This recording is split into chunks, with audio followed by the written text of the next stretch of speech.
بسم الله الرحمن الرحيم. اللهم صل وسلم وبارك على سيدنا محمد وعلى اله واصحابه اجمعين. ازيكم يا حبايبي، عاملين ايه؟ كل سنه وانتم طيبين. النهارده اول يوم العيد زي ما انتم شايفين كده. احنا فرشنا شقه والدتي.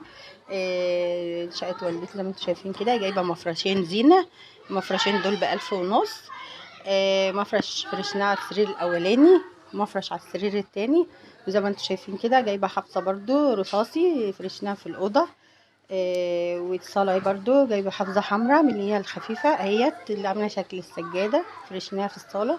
وجايبة برضو الحافظة دي جديدة لسه جايباها للعيد يعني اهيت. دي حافظة دي ب680 جنيه زي ما انتم شايفين كده اهيت. فرشتها في الانتريه.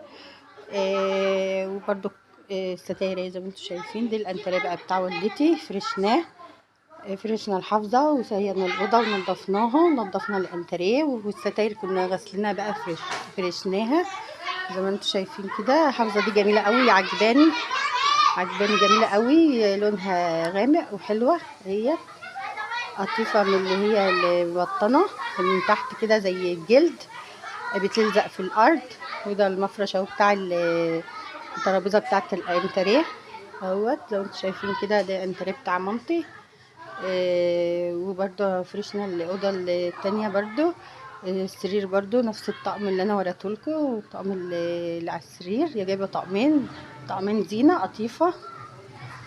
طقمين شكل بعض ب1500 زي ما انا قايله لكم، بس طقمين تحفه. هي سرير الاطفال لان هي عندها سريرين اطفال.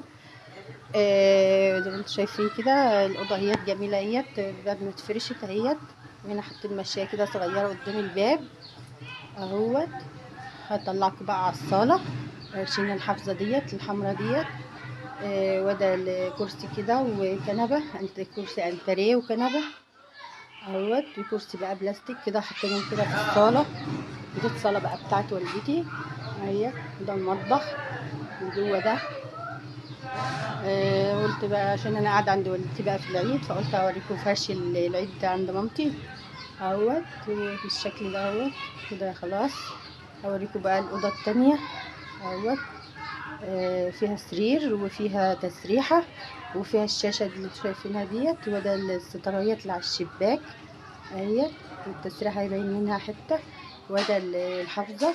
وده السرير اهو زي ما انتوا شايفين اهو. الطقم ده عاجبني قوي، بقول لهم لوالدتي هاخده. وزي ما انتم طيبين يا حبايبي.